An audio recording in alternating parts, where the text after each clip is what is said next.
قانون التظاهر بيمنع حق المواطنين في التعبير السلمي عن رأيهم. التظاهر أداة في إيد الناس يدافعوا بيه عن حقوقهم لو السلطة جارت عليهم. مش ممكن السلطة اللي جت عن طريق التظاهر تمنعه وتجرمه.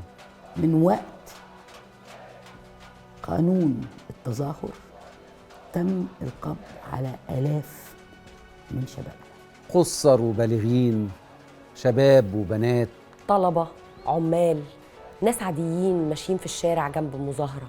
السلطة اللي المفروض تكون أمينة على حق التظاهر هي اللي بتخالف كل القوانين ومواد الدستور. اعتقال عشوائي، اختفاء قسري، احتجاز بدون أي وجه حق، عنف بالغ في فض المظاهرات. خرطوش، رصاص حي، اعتداء بدني واعتداءات جنسية. قانون التظاهر الحالي مش بينظم التظاهر، لأ هو بيجرمه وبيمنعه. يسقط قانون التظاهر. يسقط قانون التظاهر. يسقط قانون التظاهر. يسقط قانون التظاهر. الحرية للجدعان، الحرية لكل المعتقلين. الحرية للجدعان. الحرية لكل المعتقلين. الحرية للجدعان.